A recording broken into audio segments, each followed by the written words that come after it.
제가 이 삼성교회에 온 지 유초등부에 온 지 7개월 정도 돼가는 것 같습니다. 근데 정말 신기한 것은 계속해서 인원이 느는 것 같아요. 정말 저는 하는 게 아무것도 없습니다. 제가 하는 게 없다고 하니까 우리 유초등부 친구들이 고개를 이렇게 끄덕이고 하는데 저는 이렇게 유초등부가 성장하는 것이 우리 부장, 부감 집사님 그리고 선생님들의 힘이라고 생각합니다.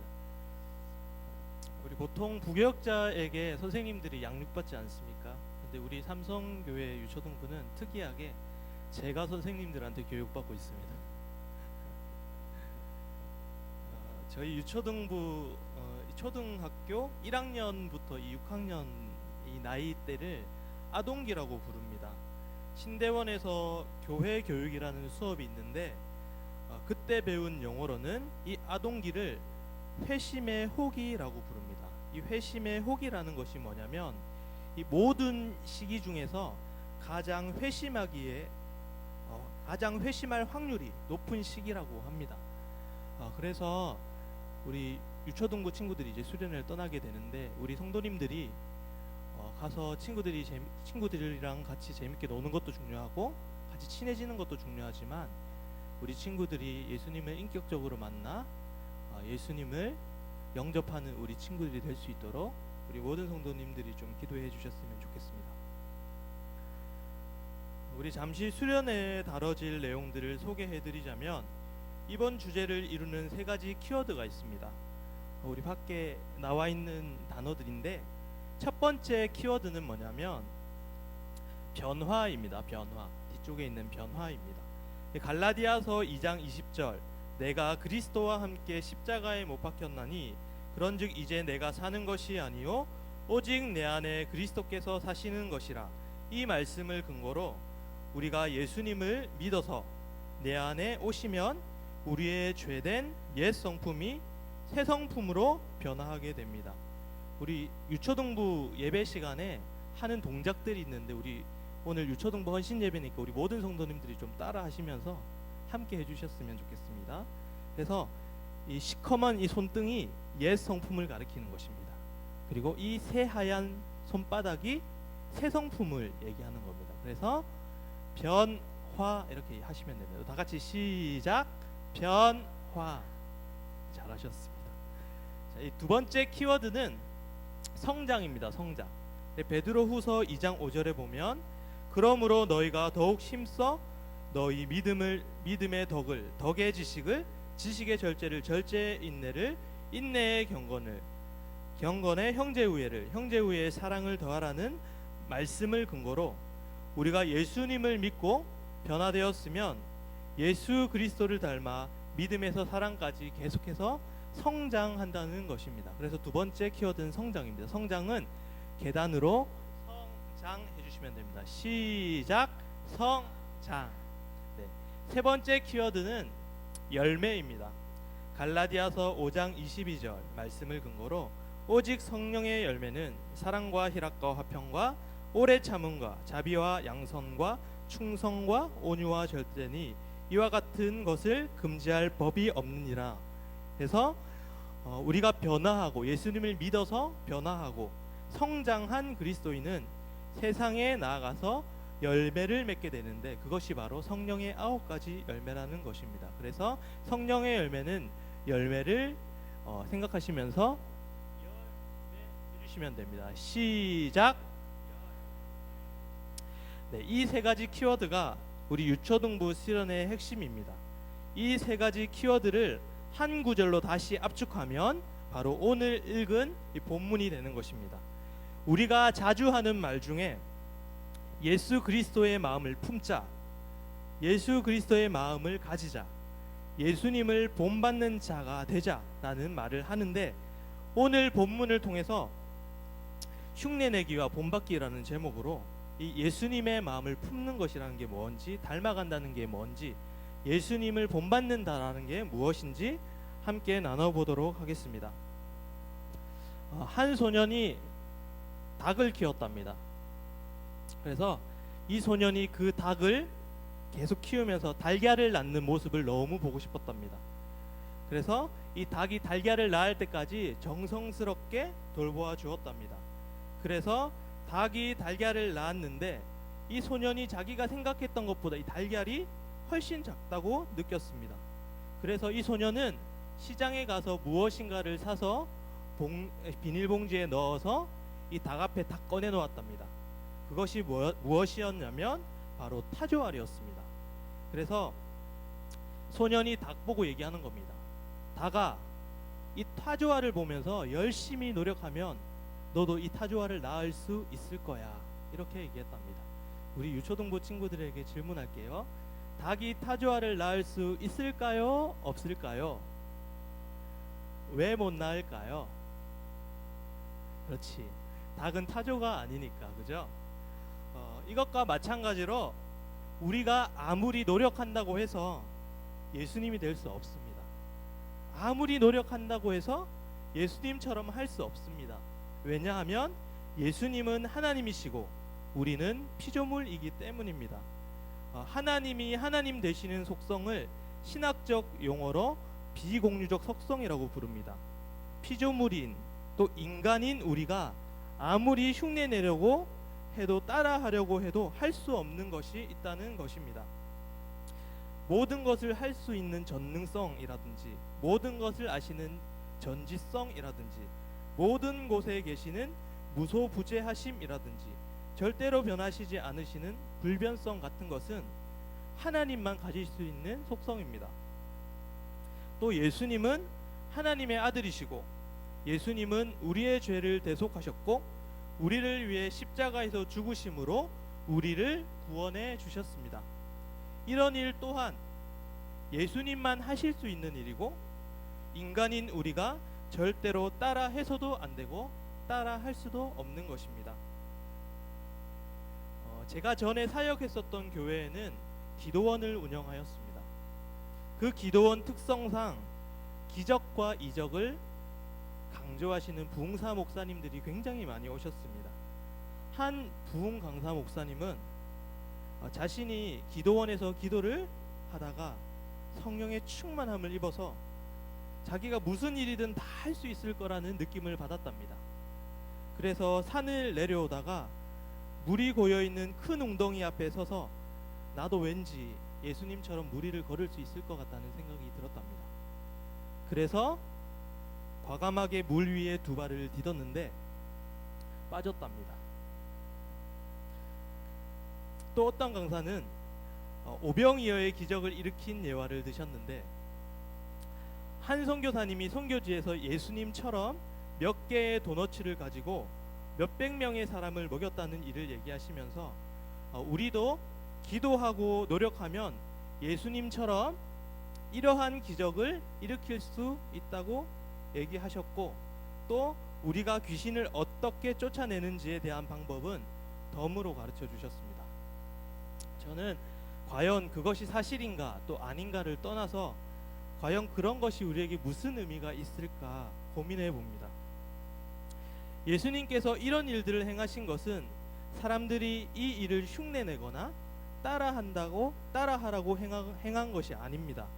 오병이어를 일으키신 것은 예수님이 우리도 그렇게 다른 사람들을 먹일 수 있다는 것을 보여준 것이 아니라 예수님이 우리의 생명의 떡이 된다는 것을 보여주시기 위함이었고 물 위를 걸으시고 귀신을 내쫓으신 것은 예수님이 물질 세계를 다스리시고 뿐만 아니라 영적 세계를 다스리시는 분이시라는 것을 우리에게 보여주시는 것입니다. 사람들은 이 예수님의 의도를 계속해서 오해하고 있는 것입니다. 우리가 흔히 쓰는 말 중에 작은 예수라는 말이 있습니다. 가난한 사람들을 도와주고 착한 일을 하고 우리가 예수님처럼 겸손하고 어려운 일에 앞장서자는 그 의미는 저는 좋은 의미라고 생각합니다.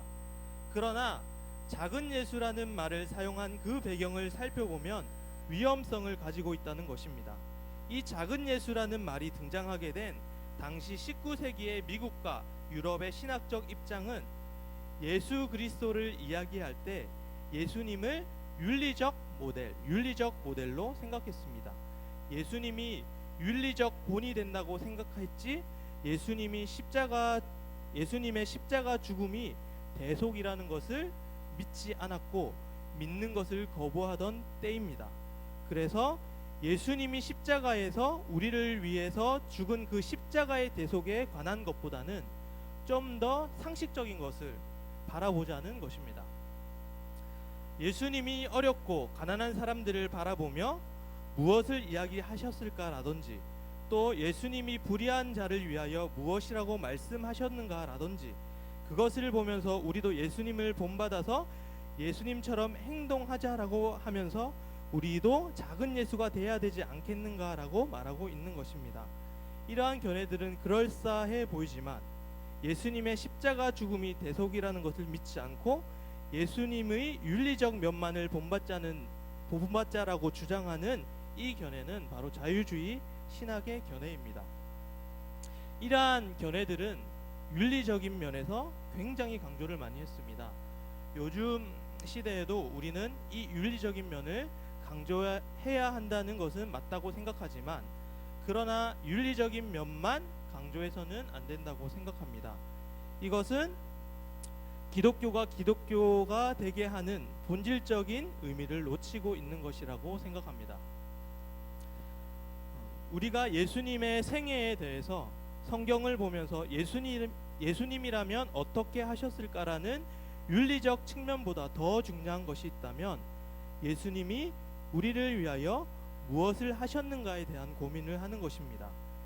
예수님이 우리를 위하여 무엇을 하셨는가라는 이 고민이 예수님이라면 어떻게 하셨을까 하는 것보다 훨씬 더 중요한 의미를 가진다는 것입니다.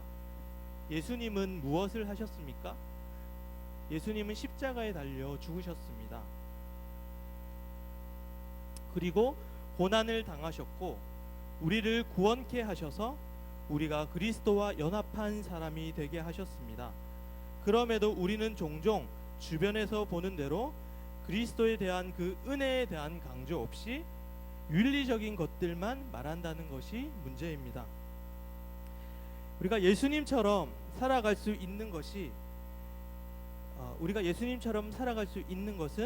우리가 은혜 안에 잠길 때 나오는 것이지, 우리가 억지로 노력하고 예수님처럼 되려고 해서 되는 게 아닙니다. 내가 스스로 노력해서 예수님처럼 되려고 하는 것은 예수님을 흉내내는 것입니다.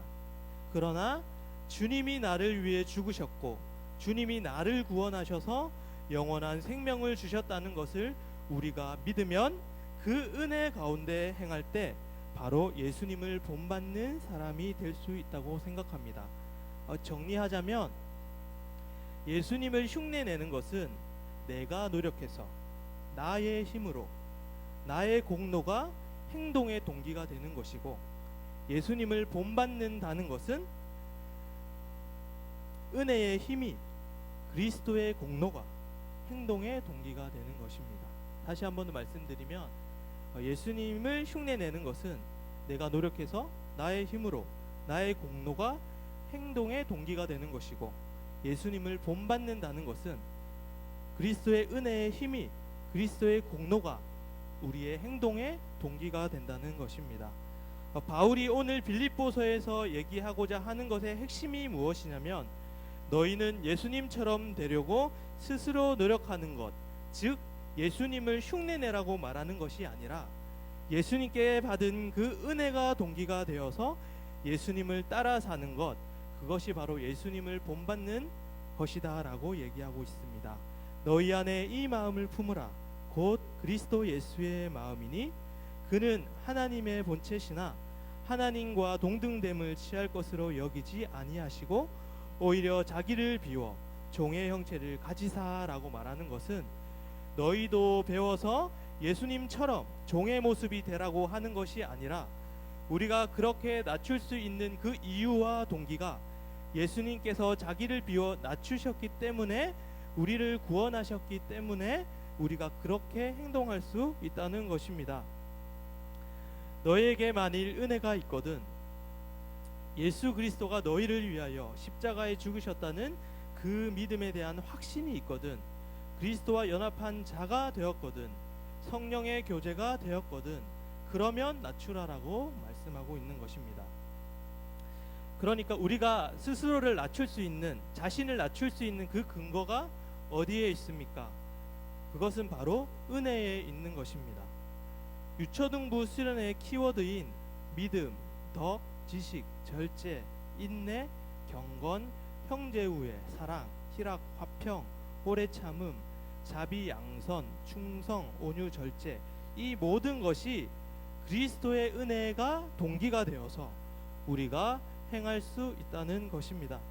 우리가 예수님 때문에 할 수 있습니다. 예수님이 우리를 위해 죽으셨기 때문에 우리가 할 수 있는 것입니다. 우리가 예수님을 믿어서 영원한 생명을 얻었기 때문에 우리가 할 수 있는 것입니다. 그것이 가장 중요한 것입니다. 말씀에 자기를 낮추라, 겸손하라 이렇게 말씀하신다면 여기에 겸손하라는 것은 틀림없이 윤리적인 요구가 있지만 여기에 있는 윤리적인 요구는 예수님께서는 예수님처럼 되라고 말씀하는 것이 아니라 예수님께서 우리를 위하여 어떻게 구원을 베푸셨는 것을 믿는다면 그 믿음으로 그리스도와 연합한 자가 되었다면 그리스도와 연합이 우리를 겸손하게 할 수 있다는 것입니다. 너무 많은 사람들이 은혜를 떠나서 자신의 행위를 강조한다거나 아니면 자신이 주님처럼 될 수 있다는 그런 생각들이 너무 많은 교인들을 낙심하게 만들고 있습니다. 닭은 타조알을 낳을 수 없습니다. 그러니까 우리는 스스로 아무리 노력을 해도 예수님처럼 되지 못합니다. 만약 우리가 스스로 예수님처럼 되어야겠다는 생각을 한다면 예수님처럼 되겠다고 정말로 노력을 한 사람일수록 자기 자신이 그것을 이루지 못했다는 사실 때문에 실망하고 주님을 떠나게 되는 것입니다. 너무 많은 사람들이 열심히 신앙생활 하다가 낙심만 하고 교회를 떠나고 있습니다. 그 이유가 어디에 있냐면 바로 은혜로 하는 것이 아니기 때문입니다. 예수님을 흉내내는 사람들의 특징이 있습니다. 이 사람들은 자기 스스로 자기의 공로로 자기의 의를 이룰 수 있다고 생각하는 사람들이기 때문에 그 행동하는 근거가 자신에게 있기 때문에 절대로 자기가 생각하는 기준에서 실수하지 않으려고, 실패하지 않으려고, 넘어지지 않으려고 노력합니다. 그래서 절대로 죄를 짓지 않으려고 하고, 절대로 새벽 기도를 빠지지 않으려고 하고, 절대로 마음속에 음란한 마음을 품지 않으려고 합니다. 그러나 인간의 본성은 죄성이 있기 때문에, 또 인간은 연약하기 때문에 넘어질 수밖에 없습니다. 그들이 실패하며 넘어졌을 때 이 사람들은 일어날 힘이 없습니다. 그 행동의 근거가 자기에게 있기 때문에 자기가 자기를 일으켜 세울 수 있는 힘이 없기 때문입니다. 그래서 낭망하고 좌절하고 자책에 빠져서 살 수밖에 없는 것입니다. 또 예수님을 흉내내는 사람들은 자기가 아닌 다른 사람들이 넘어진다면 정죄하기 시작합니다. 나는 새벽 기도를 열심히 나오는데 왜 최 권사님은 새벽 기도를 안 나오냐고, 나는 이렇게 교회를 열심히 섬기는데 박 집사님은 교회 봉사를 열심히 하지 않느냐고 정죄하는 것입니다. 상대방을 낮춤으로 자기를 드러내고자 하는 마음이 있기 때문입니다. 기독교의 신앙은 넘어지지 않으려고, 죄짓지 않으려고, 실패하지 않으려고 노력하는 것이 아닙니다. 기독교의 신앙은 죄에 넘어지더라도, 세상의 풍파에 쓰러지더라도, 내 자신의 연약함 때문에 실패하더라도 그것 때문에 좌절하지 않고 그것 때문에 낙심하지 않을 수 있습니다. 그 이유는 바로 그리스도의 은혜 때문입니다. 또 일어날 수 있기 때문입니다. 그 은혜 때문에 또 일어날 수 있다는 것 때문입니다. 예수님의 은혜로 예수님을 본받는 사람들은 자신의 실패를 생각하며 주님의 은혜를 더욱 느낍니다. 1000번을 쓰러지고 1000번을 넘어져도 그 은혜가 다시 자신을 일으켜 세웁니다. 왜냐하면 우리는 은혜가 아니면 살 수 없는 죄인들이기 때문입니다. 예수님이 십자가에서 죽으셨음을 알기 때문입니다. 예수님을 본받는 사람들은 넘어지지 않게 해달라고 하나님 앞에 기도하지 않습니다. 예수님을 본받는 사람들은 넘어져도 다시 일어날 수 있게 해달라고 기도하는 것입니다. 말씀을 정리합니다. 그리스도의 마음을 본받는다는 것은 예수님을 흉내내는 것이 아닙니다. 자기의 힘과 자기의 공로로 그것들이 동기가 되어서 행동하는 것으로는 결코 예수님을 본받을 수 없습니다. 왜냐하면 우리 안에 선한 것이 없기 때문입니다. 그것은 우리의 노력으로 되지 않습니다. 그리스도의 마음을 품는다는 것, 예수님을 본받는다는 것의 의미는 스스로 노력해서 착하게 살거나 겸손해지거나 사람을 미워하지 않거나 오래 참는 것이 아니라 그리스도께서 우리를 위해 지신 그 십자가의 대속의 은혜 때문에 그것이 동기가 되어서 행할 수 있는 것을 의미합니다. 우리는 예수님 때문에 사랑할 수 있고 예수님 때문에 오래 참을 수 있고 예수님 때문에 겸손할 수 있는 것입니다. 기독교 신앙은 스스로의 힘으로 윤리적인 삶을 살아가는 것을 의미하지 않습니다. 넘어지지 않으려고 노력하는 것도 아닙니다. 기독교 신앙은 오직 그리스도의 은혜로 힘입어 살아가는 것입니다. 1000번을 넘어지더라도 1000번을 실패하더라도 우리가 다시 일어날 수 있는 것은 바로 그리스도의 그 은혜 때문인 것입니다. 그 은혜가 예수님의 마음을 품게 하고 그 은혜가 예수님을 본받게 합니다. 기도하시겠습니다.